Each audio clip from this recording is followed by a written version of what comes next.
The carriage moved slowly along the long gravel path leading to Blackwood Hall. The sky was heavy with gray clouds, and the air carried the weight of an impending rain. Inside the carriage, Andrew Blackwood, the Duke of Westcliffe, nervously adjusted the modest felt hat in his hands, an item so unassuming it seemed out of place for a man like him. For the first time in his life, he was not a duke. At least, not to the outside world. Today, he was Mr. Aaron Ellis, an itinerant tutor on a mission to uncover the source of growing discontent on his lands. The decision to adopt this disguise had come after months of inconsistent reports and mounting dissatisfaction among his tenants. Andrew, who had always believed in managing from a distance through detailed reports and trusted men, now realized that something was slipping beyond his control. And if there was one thing he despised, it was losing control. This mission would be risky but necessary. He needed to hear the truth, and no one ever spoke the truth to a duke. When the carriage stopped in front of the grand entrance to the mansion, he stepped out with firm strides, but immediately felt the scrutinizing gaze of the woman waiting for him. Diana Whitaker, the housekeeper of Blackwood Hall, was known for her ability to maintain order and her piercing look that seemed to see beyond appearances. Her brown hair was tied in an impeccable bun, and her hands were clasped firmly in front of her, holding a small notebook. She assessed him with a slight raise of an eyebrow. "Mr. Ellis, I presume?" she asked, her voice firm and polished but devoid of warmth. Andrew responded with a nod and a practiced smile. "The very same. I hope I'm not disrupting your routine." Diana regarded him a second longer than necessary before replying, "Punctuality is always welcome, sir. Here we value keeping to schedules." She turned and began walking, indicating he should follow. They walked through the mansion's wide hallways, the sound of their footsteps echoing off the walls. Andrew took the opportunity to observe. The mansion appeared perfectly maintained, but there was a subtle tension in the air. The servants went about their tasks with precision, but avoided direct eye contact. It was as though an invisible veil of discontent hung over everything. This only confirmed what he had suspected. Something was amiss. "Your accommodations will be modest, but I trust they will meet your needs," Diana said as she opened the door to a small room at the end of a corridor. The bed was simple, the furniture functional, but everything was clean and orderly. "We don't have luxuries for tutors, I'm afraid," she added with a faint tone of challenge. Andrew gave a faint smile. After long travels, simplicity is a comfort. A lie, of course. He had never slept in anything so basic, but he couldn't let her see through his facade. Diana narrowed her eyes slightly but said nothing. "The boys will be ready early tomorrow. I hope you are prepared. They can be energetic." Before Andrew could respond, she had already turned, though she paused at the door. "Oh, one last thing. At Blackwood Hall, we value people who keep their promises. I trust that won't be an issue for you." Her tone was polite, but the subtext was clear. Andrew nodded, silently vowing that, at least in this, he would not fail. When the door closed, he sat on the small chair in the room and ran his hands over his face. This was the beginning of his greatest deception. But as he looked out the window at the vastness of his lands in the distance, he reminded himself of why he had come here. He needed to understand. He needed to fix it.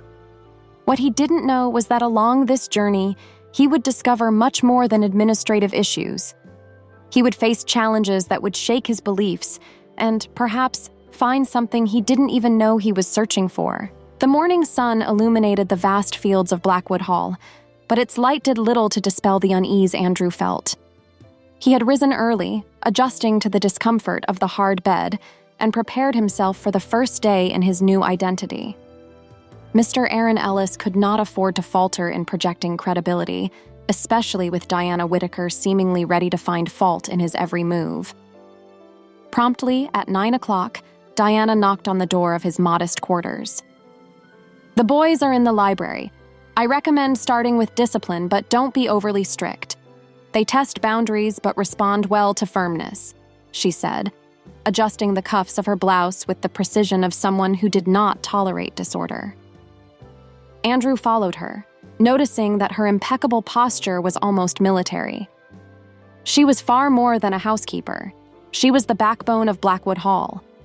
The library was an impressive room, with floor-to-ceiling shelves and the scent of aged leather and polished wood. The two boys, 12-year-old Thomas and 9-year-old Benjamin, sat at a central table. Thomas looked at Andrew with a defiant gleam in his eyes, while Benjamin seemed more interested in dismantling a quill. Andrew smiled at them, receiving only curious stares in return. "So, gentlemen, let's begin with something simple," Andrew said, attempting to sound confident. "What was your last reading?" Thomas leaned back, arms crossed. "We read about kings and wars. Real stuff."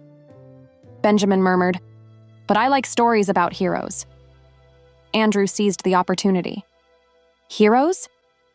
Excellent. Let's talk about a hero who faced challenges in unfamiliar lands." It was an improvised tale, but Andrew quickly wove a narrative about a knight who used cunning rather than strength to prevail. Gradually, the boys began to pay attention. The lesson passed more quickly than Andrew expected, and Diana appeared at the door just as the clock struck 10:30.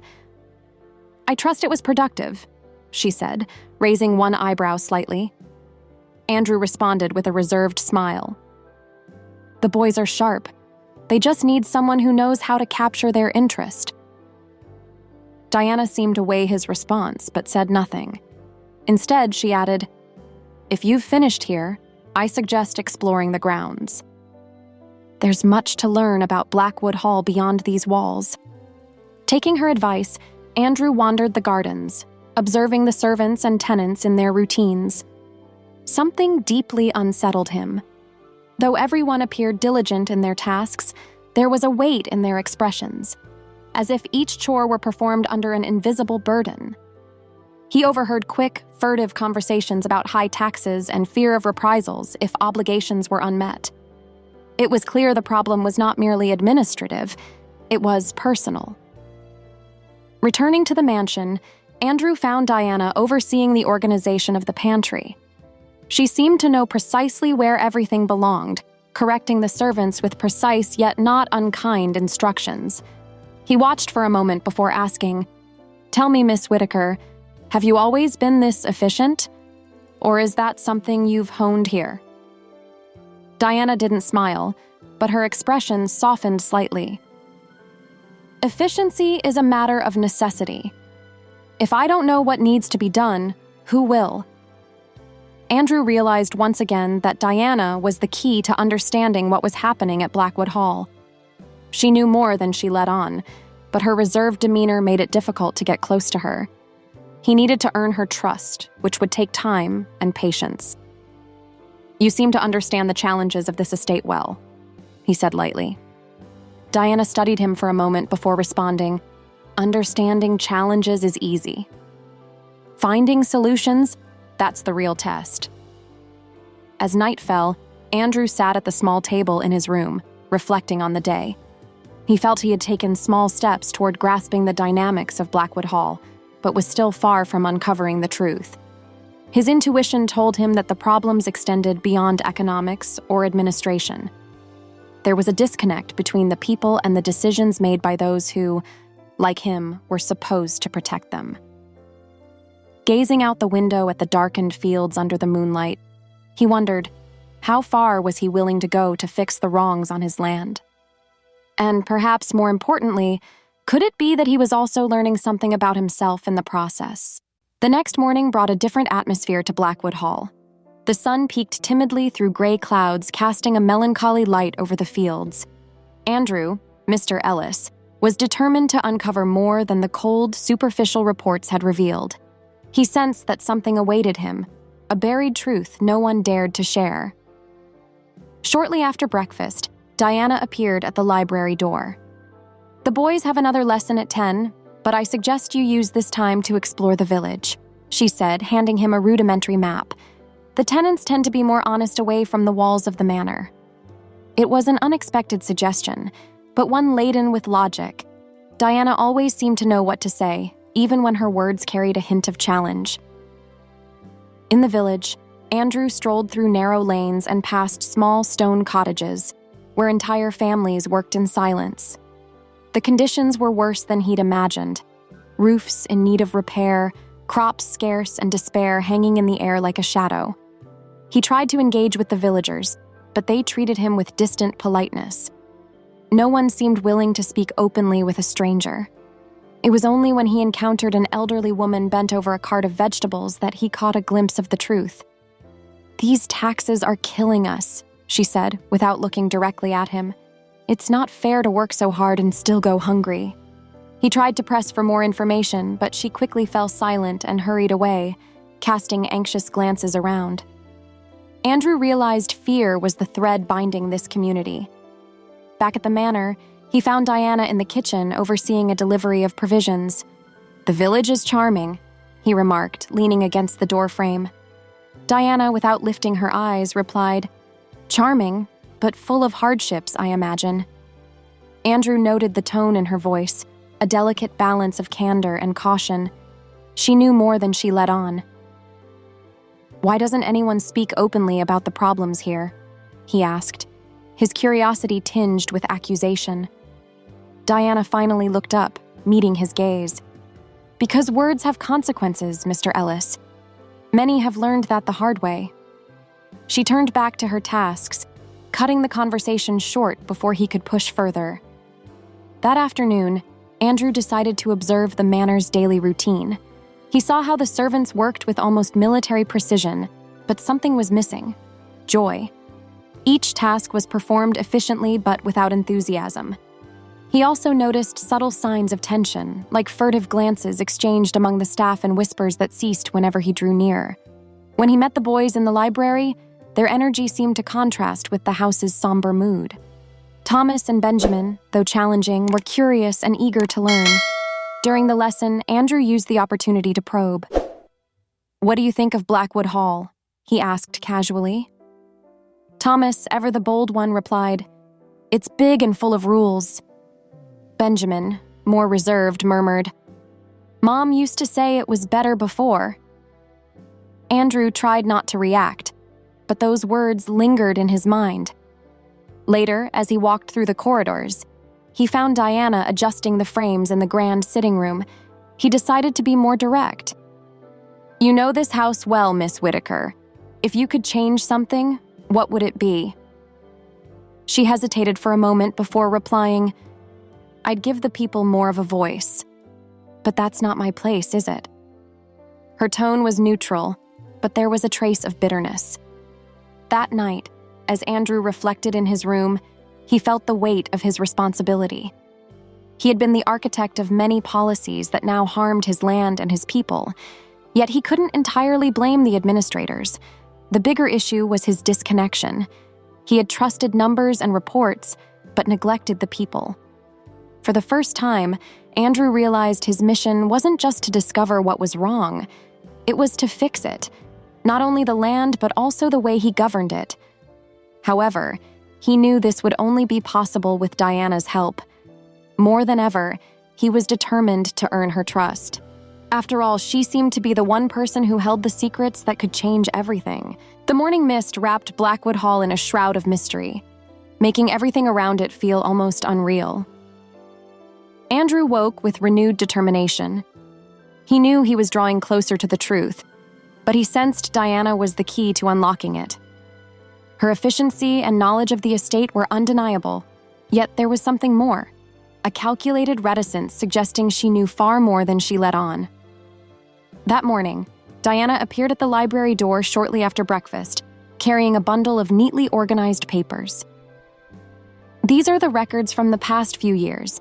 Perhaps they'll help you better understand the tenants' situation," she said, placing them on the table.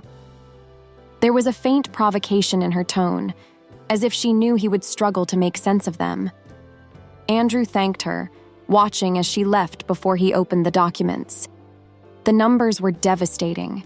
The imposed taxes were exorbitant, far beyond what any tenant could pay without sacrificing their livelihood. He saw lists of evictions, failed harvests, and pleas for help that went unanswered. A pang of guilt struck him. This was a direct reflection of his distant governance and his blind trust in administrators more concerned with profits than people. Determined to dig deeper, he decided to visit one of the evicted families mentioned in the records. When he arrived at the small cottage on the edge of the estate, he was greeted by a weary-looking woman holding a child in her arms. "Can I help you?" she asked warily. Andrew explained that he was investigating the tenant's conditions and wanted to hear her story. Initially hesitant, she eventually confided, "We lost everything when the harvest failed. Taxes went up, and no one listened to us. We were evicted without warning." Back at the manor, Andrew found Diana in the main hall, supervising the servants as they arranged tables for a formal dinner. He approached her, struggling to contain his indignation. Why didn't anyone do anything to help these people? Diana paused, turning to face him, her brown eyes meeting his with unflinching resolve. Because those in power choose to ignore it, or because they think the problem is too small to concern them. "And you?" he countered, unable to hide his frustration. "You knew this and did nothing?" Diana lifted her chin, her voice steady. "I did what I could. I distributed provisions when it was possible. I reorganized tasks to ease the burden on some. But there are limits to what a housekeeper can do when decisions are made from above." Her words hit him like a blow. She was right. He was the problem. His inability to see beyond numbers had brought his land to the brink of collapse. Andrew began to realize that his mission wasn't just to expose the truth, but to regain the trust of those he had failed. That night, he decided to confront Blackwood Hall's chief steward, Mr. Morley, a middle-aged man with an authoritative demeanor who moved through the manor as if he owned it. During their conversation, Andrew questioned the recent decisions, particularly the tax increases. Morley deflected, blaming the tenants for their own misfortunes. If they worked harder, they wouldn't be in such dire conditions. Andrew felt his anger rising, but held it back. "I believe the land prospers when its people prosper. I won't allow this to continue." The tone of his voice gave Morley pause, though the steward maintained his defensive stance. "With all due respect, Mr. Ellis, you don't understand how these things work."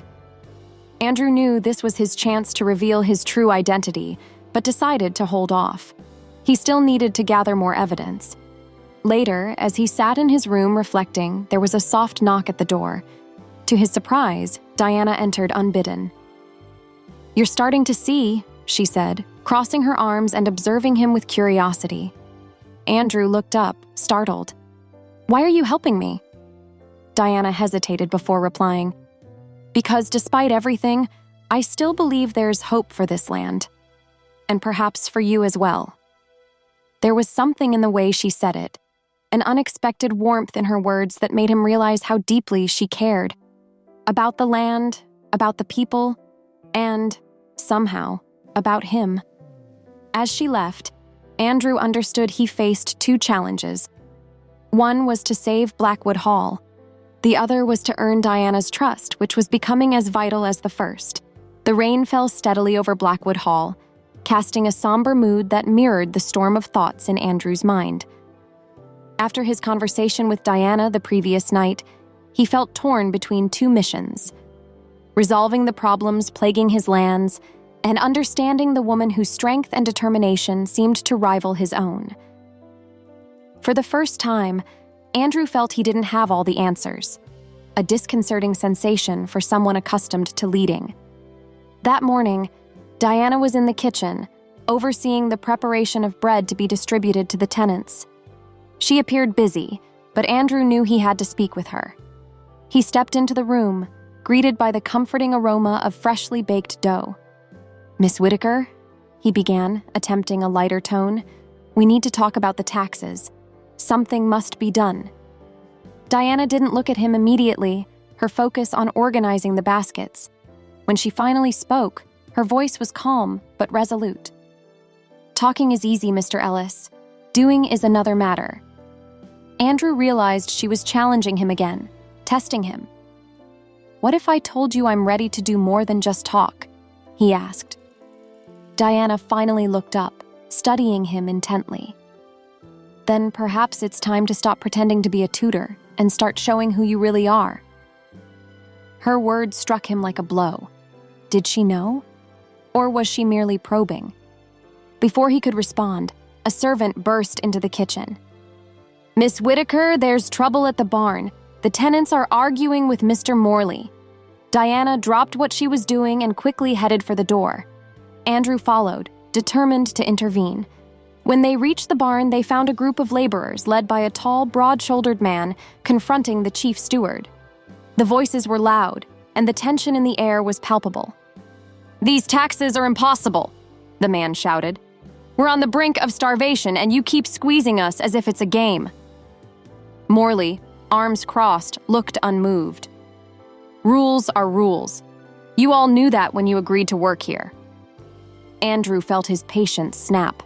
He stepped forward, positioning himself between the tenants and Morley. "Maybe it's time we reconsider those rules," he said, his voice low but firm.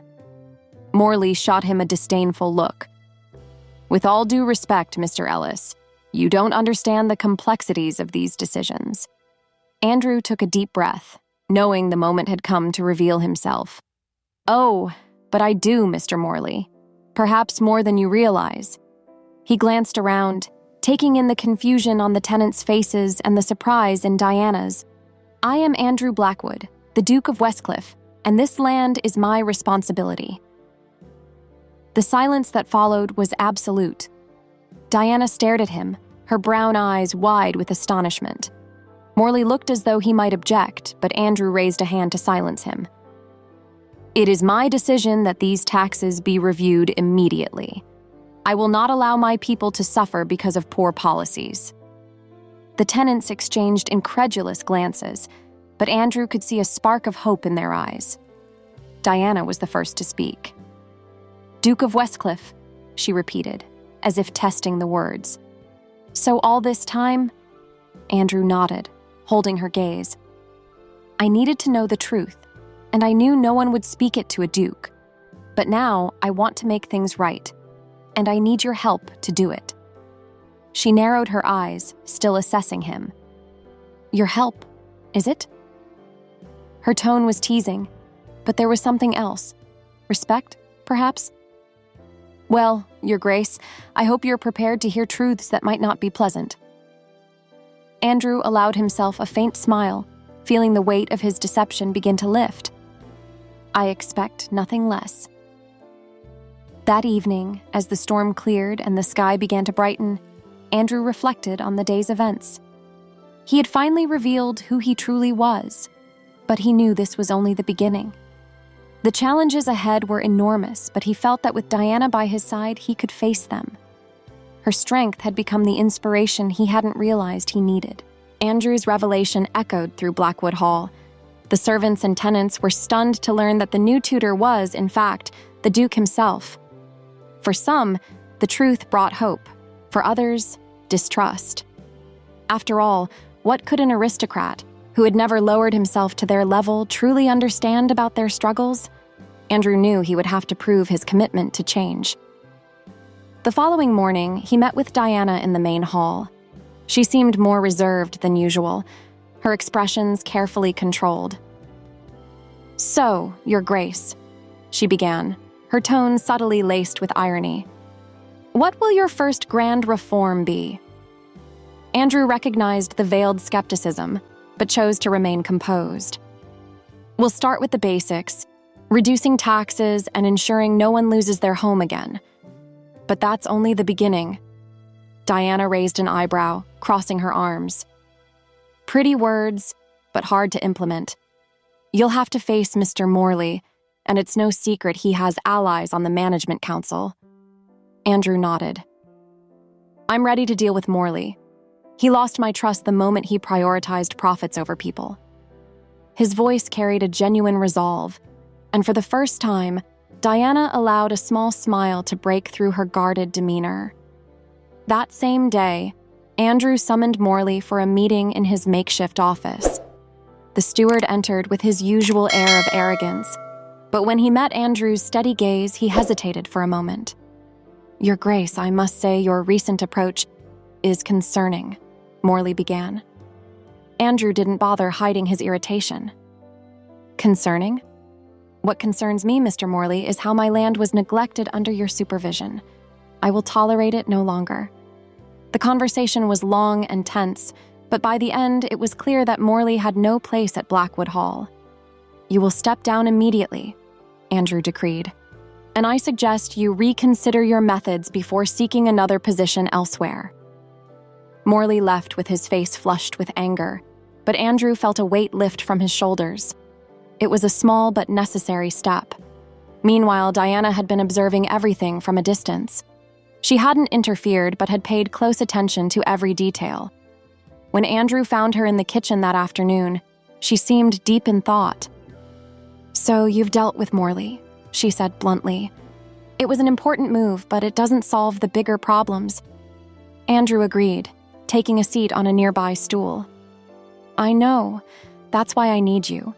No one knows this land better than you, Diana. Help me rebuild it." Her candor caught him off guard, but Diana remained composed. "If I'm being honest, Your Grace, you still have to prove you're willing to listen. This place needs more than orders from an office." Andrew gave a faint smile. "That's why I'm here. I'm not just a duke sitting in a palace anymore. I want to learn, and I want to fix what's been broken." The days that followed were filled with hard work. Andrew began visiting each tenant, listening to their stories and documenting their needs. Diana accompanied him, watching as he spoke with families and tried to grasp the challenges they faced.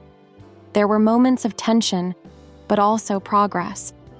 For the first time in his life, Andrew felt truly connected to the people who depended on him. One evening, as they walked back to the manor after visiting a tenant, Diana finally broke the silence.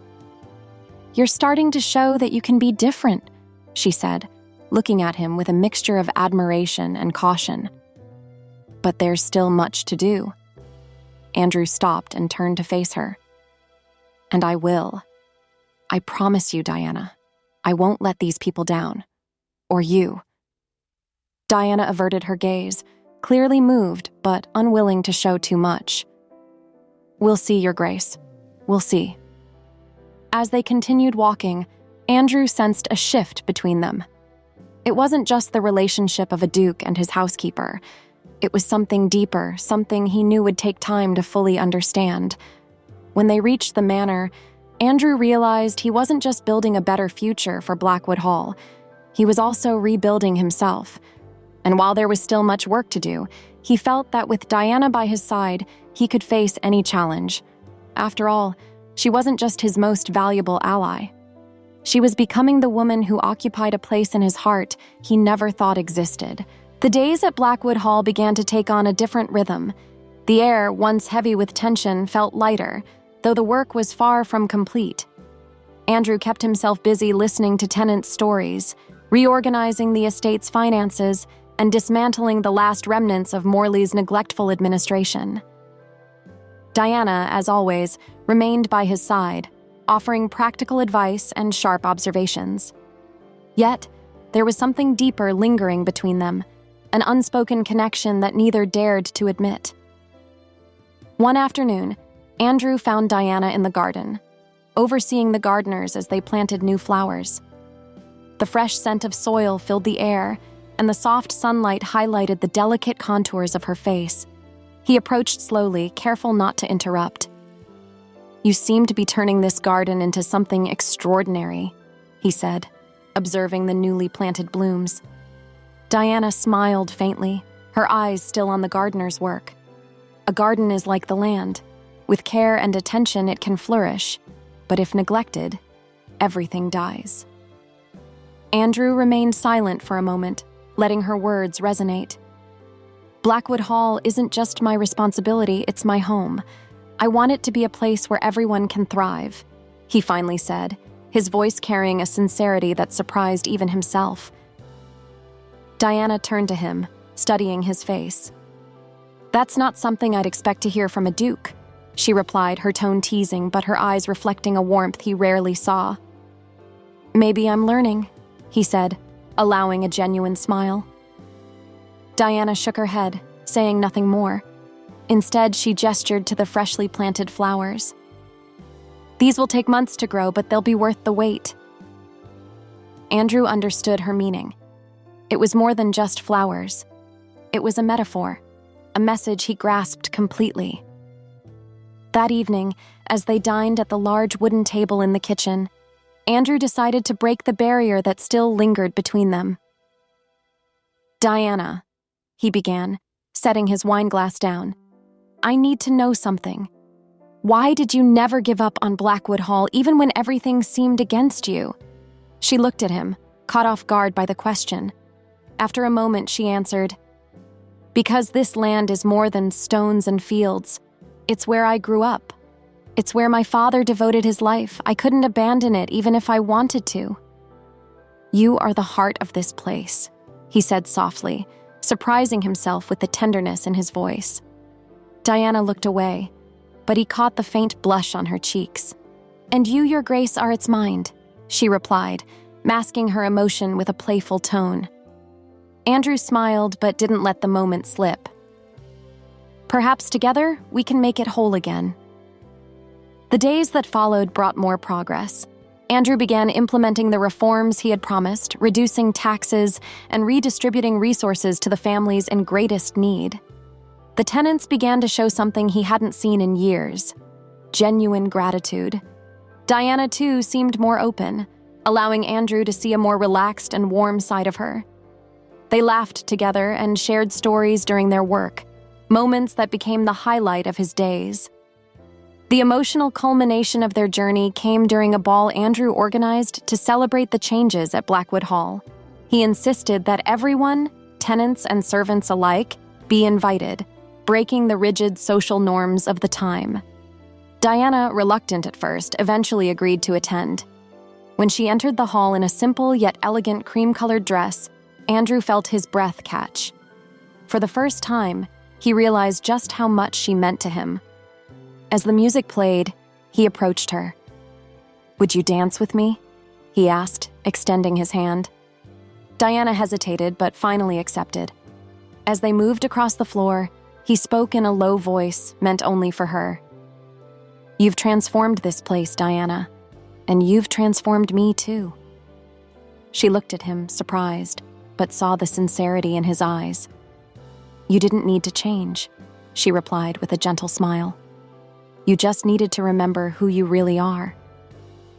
In that moment, Andrew knew Diana was not just his most valuable ally. She was the woman he loved. And as they danced under the soft glow of the chandeliers, he vowed to do everything in his power to win her heart, not as a duke, but as a man. After all, Blackwood Hall was just a reflection of what truly mattered, the people who made it alive. And for Andrew, Diana was the very center of it all. Epilogue: a new era. The sun rose bright over Blackwood Hall, bathing the flourishing fields in a golden light that symbolized a new beginning. The village buzzed with life, its houses repaired, its tenants smiling as they worked, and an air of hope that had long been absent.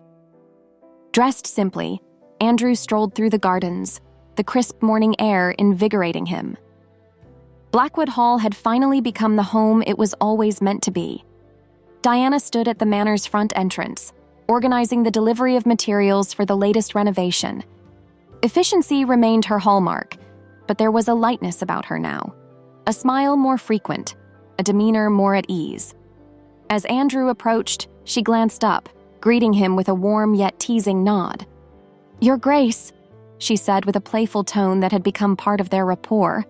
"Come to inspect my work?" "Quite the opposite," he replied, bowing slightly in mock reverence. "I'm here to ensure I'm not distracting the heart of Blackwood Hall." Diana rolled her eyes but couldn't hide the smile that slipped through. They had found a balance, a connection that needed no words to be understood. That afternoon, a ceremony marked the official changes at Blackwood Hall. Tenants, servants, and villagers gathered in the manor's gardens to hear Andrew speak. His words, unguarded and heartfelt, acknowledged his past failings and pledged his unwavering commitment to those who depended on him. "This isn't just my home," he declared, addressing the crowd. "It's our home, and I will do everything in my power to ensure it continues to thrive." As the celebrations began, Andrew found Diana near the central fountain, watching the gathered families. He approached her quietly, standing at her side. "You made this happen, you know," he said, his voice thick with emotion. "Without you, Blackwood Hall wouldn't have survived." Diana turned to him, her brown eyes locking with his. "And without you, no one would have believed change was possible." Andrew took a deep breath, knowing he could no longer hold back his feelings. "Diana," he began, gently taking her hand, "you've transformed my life, just as you've transformed this land. I can't imagine this place, or my life, without you." Her eyes widened at the intensity of his words. "Andrew," she said, his name unadorned by titles for the first time. "You never needed me to be who you are. You just needed someone to believe in you." He held her hand more firmly. "I need you, Diana. Not as my housekeeper, but as my partner. I want Blackwood Hall to be the place where we build something together, not just for the people, but for us." For a moment, silence settled between them, broken only by the sound of the fountain and the laughter of children nearby. Then at last, Diana smiled, a smile that seemed to light up everything around them. "I'll always be here, Andrew, for Blackwood Hall, and for you." That night, under a sky glittering with stars, Andrew and Diana walked through the gardens side by side. Their journey together had been marked by challenges, but also by growth and love. Blackwood Hall was reborn, but more importantly, they had found something priceless: each other.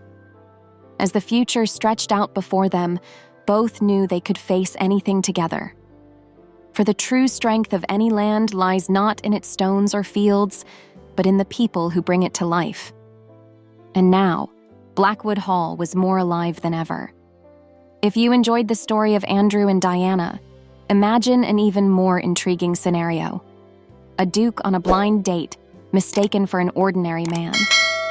What happens when his true identity is revealed to a humble young woman who never knew who he was? Watch the video, "Duke is Mistaken on a Blind Date by a Poor Girl Who Never Knew His Identity and Falls in Love," for a new tale full of romance and surprises. If you love lighthearted and heartwarming stories, don't forget to subscribe to the channel and leave a like. It helps us bring more enchanting narratives filled with emotion. We'd love to hear your thoughts. Comment below with the phrase, "Love overcomes all masks," to let us know you've watched the video and share your reflections on the story. In the pinned comment, you'll find links to some of my favorite Regency-era romance novels. If you enjoy this kind of story, you'll love exploring them. Thank you for watching, and see you next time.